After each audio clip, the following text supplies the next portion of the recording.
Magandang araw mga pards, at ngayon araw na naman ng linggo at tayo na naman ay gagala kung saan mang lupalop kasama natin ang ating mga tropa at syempre si Borgie the Birchman. So ayun mga pards, dito natin uumpisahan. Dumaan tayo sa Sita Roma papuntang Daang Barrio, San Jose del Monte, Bulacan. At dito din ay madadaanan natin ang St. Joseph the Workers Church. Ayun, simbahan dito mga pard. So ayun na nga mga pards, dito natin pinili dumaan kasi dito walang gaanon traffic, maluwag, dire-diretso ang biyahe mga pards. So choice nyo pa rin kung gusto nyo dito dumaan o doon sa Fairview Quirino Highway. So ayun mga parts, ang daan naman dito ay tolerable kahit na medyo may lubak-lubak, uneven road. Kayang-kaya ng ating mga sasakyang mga parts basta nasa kondisyon lamang.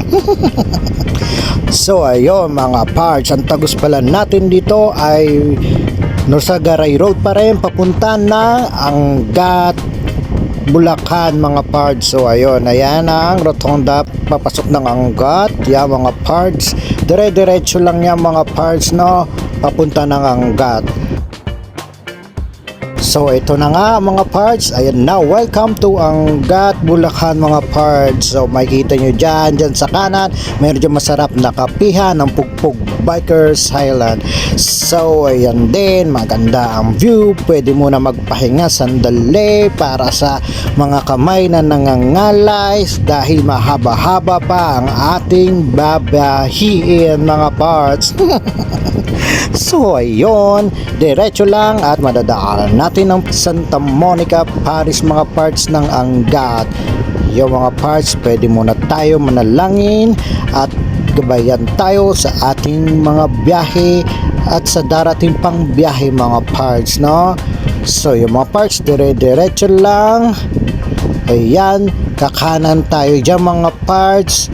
Sa sementeryo na yan, kakanan tayo dito. Ayan mga parts, dire-diretso na dyan sa tulay na yan mga parts. Maganda ang view dito sa ilalim ng tulay. Meron na agad dyan ang resort, pwede ka na agad magtampisaw kung gusto mo. Bahala ka sa buhay mo. So ayun mga parts, dire-diretso lang tayo sa ating biyahe dahil napakalayo pa ng ating lalakbayin mga parts. Yon, paalala mga parts, pag tayo dadaan dito papunta ng DRT, mag-iingat tayo mga parts dahil maraming lubak-lubakan na daan. Kaya ingat, yan si tropa, tamang iwas sa mga lubak-lubakan na daan. Ayan na nga mga parts. At dyan, pag natanaw nyo na ang isang arko, ayan na ang palatandaan na ikaw ay nasa DRT na mga parts, o Doña Remedios Trinidad. So ayun mga parts, tayo muna ay magpipicture-picture. Hihinto muna tayo para makapagpahinga din saglit. At ito na, magpicture muna tayo. Remembrance.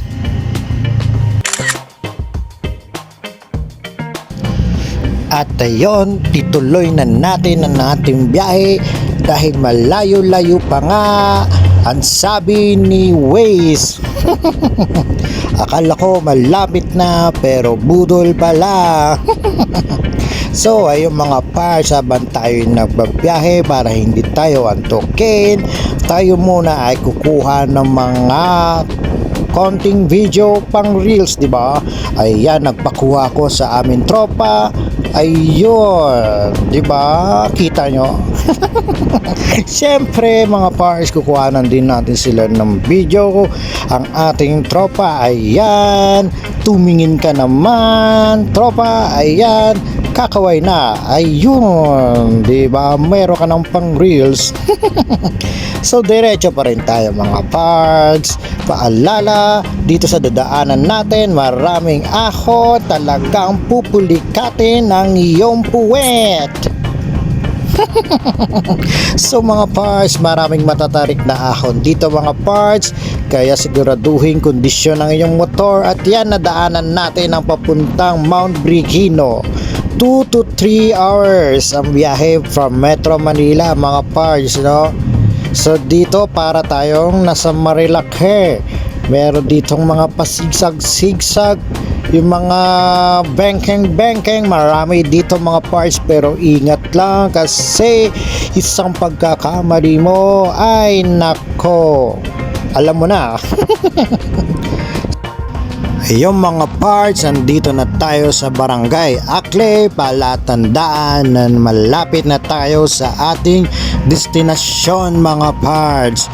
At ito, pag nakita nyo na ang ganitong itsura, itong tulay at yung natatanaw mo isang pabrika paggawa ng semento, yata yan. At itong palengke, kakanan tayo dyan sa may unahan.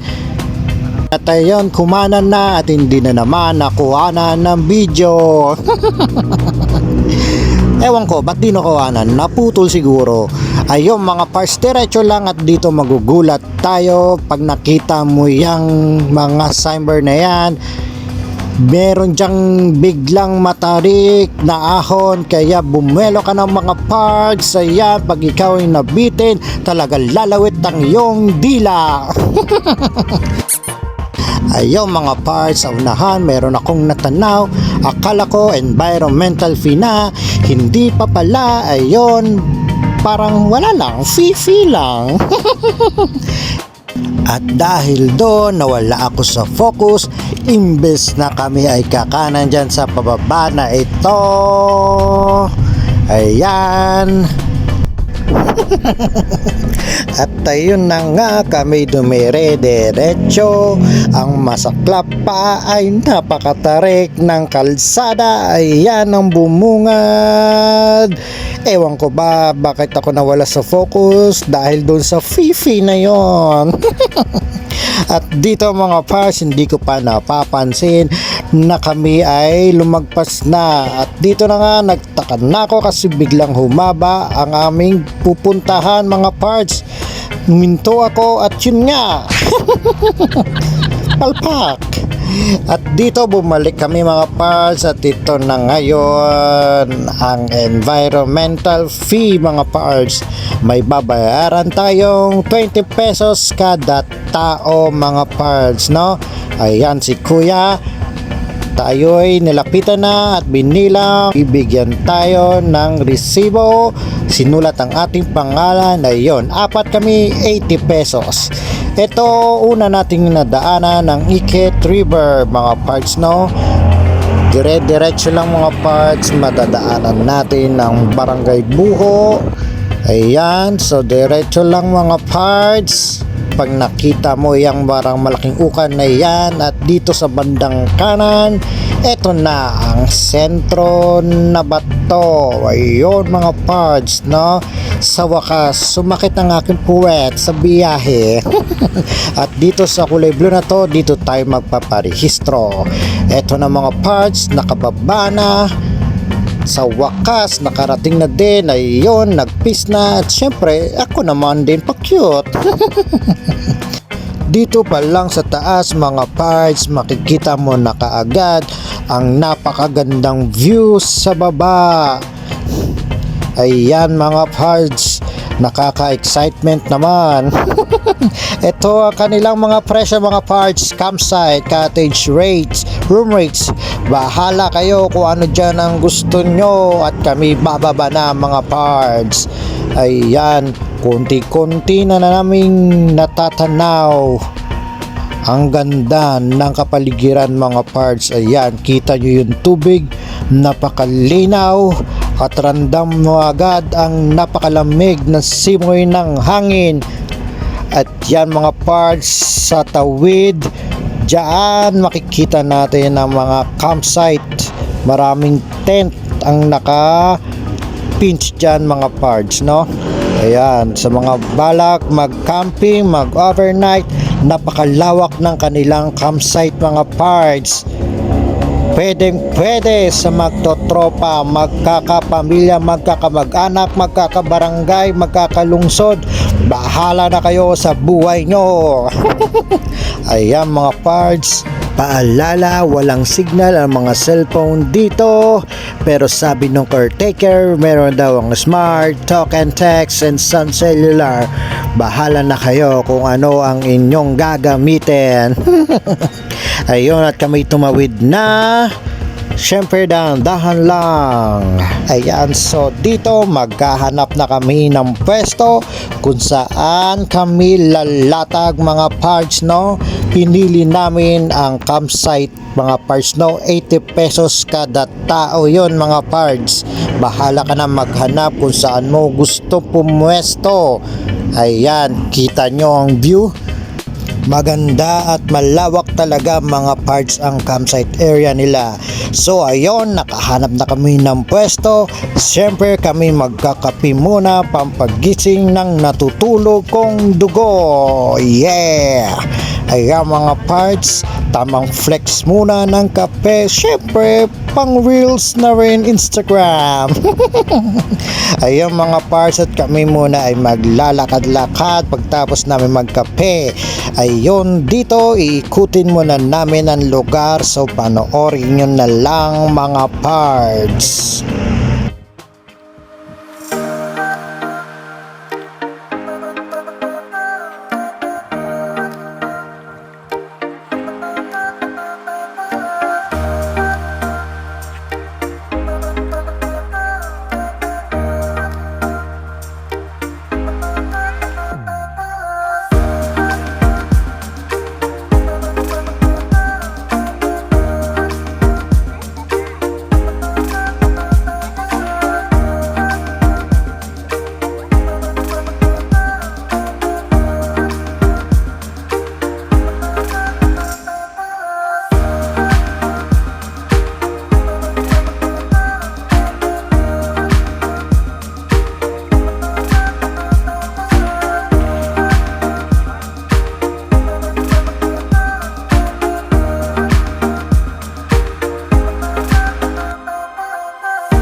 So ayun mga parts, kami muna ay magpipicture.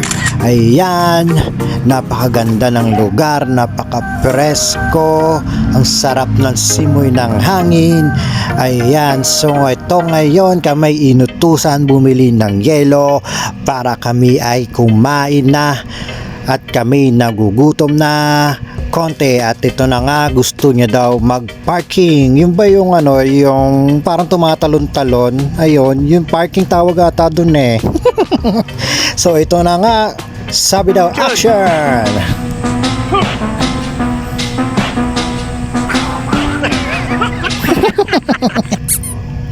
Ayo mga pards, si tropa natin, ito na, tatawid na kami dyan sa taas ang daan papunta sa bilihan ng yelo. Ayun mga pards, at nag-swimming na, lumangoy na ang ating tropa. Ayun, ang galing niya lumangoy, no? Singer siguro to.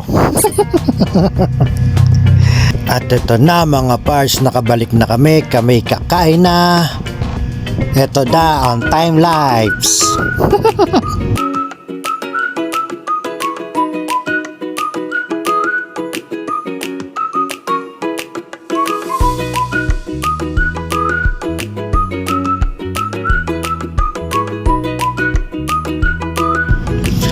Ayun, tapos na kaming kumain. Ito na, at kami maliligo na mga pards. Tignan nyo na lang.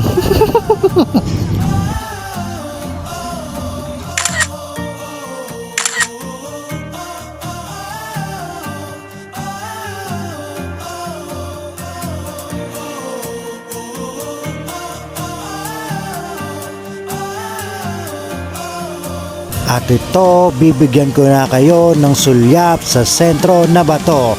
At itong mapapanood nyo na drone shots ay hindi ko pagmamay-ari.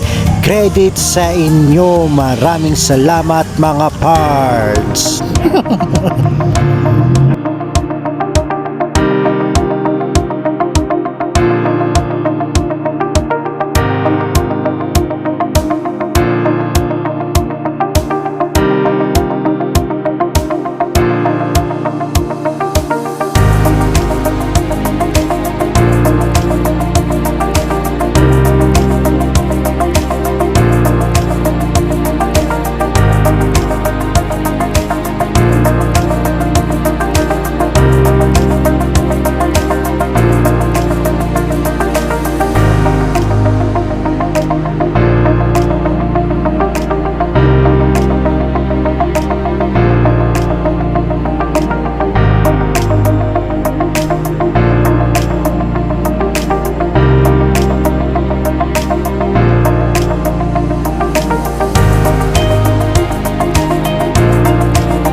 Paalala mga pards, huwag na huwag tayo mag-iiwat ng ating mga kalat. Clean as you go hanggat maaari mga pards para mapanatili natin malinis ang lugar. Maraming salamat.